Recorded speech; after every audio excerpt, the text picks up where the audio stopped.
hipòtesis d'investigació. Tu, per fer una investigació, primer has de decidir a veure què vols investigar. I això que vols investigar, doncs, en principi pot ser un ventall molt ampli de possibilitats. Jo, quan vaig estar als Estats Units l'any 92, hi vaig anar per fer la residència de Medicina Interna.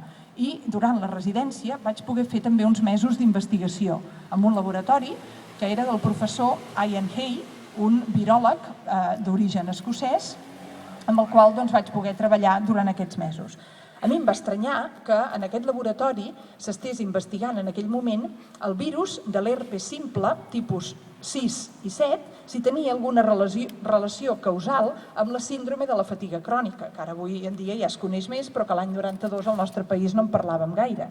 I em va estranyar perquè per mi la síndrome de la fatiga crònica no era com una prioritat sanitària. Nosaltres estàvem en una universitat, que era la Universitat de Nova York, però a la ciutat de Buffalo, i vaig voler parlar amb el director del laboratori a veure com es decidien les línies d'investigació del laboratori.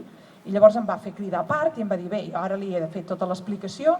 Pensi que l'ideal seria que les línies d'investigació d'un laboratori, què volem investigar, fos decidit en funció de criteris racionals, on tenim els reptes de salut més grans i de quina manera podem invertir amb més racionalitat els recursos sanitaris. Però em va dir, això no és possible en el nostre país, ara estic parlant d'Estats Units, per què? Perquè el Congrés dels Estats Units publica cada any una llista de les línies d'investigació prioritàries que seran finançades.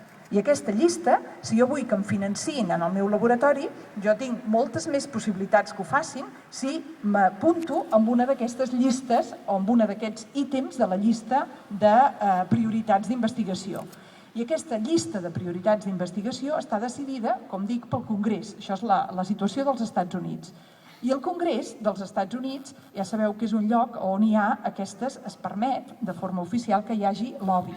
I lobby vol dir que hi ha pressions sobre aquests congressistes perquè decideixin o votin quan hi ha les votacions en una direcció o en una altra. Doncs bé, els congressistes dels Estats Units passa allà el mateix que ara l'Albano i la Marta ens estan ajudant a investigar i a conèixer en el nostre país, que és el tema de les portes giratòries. Aquests congressistes, quan acaben el seu mandat com a congressistes, molts d'ells,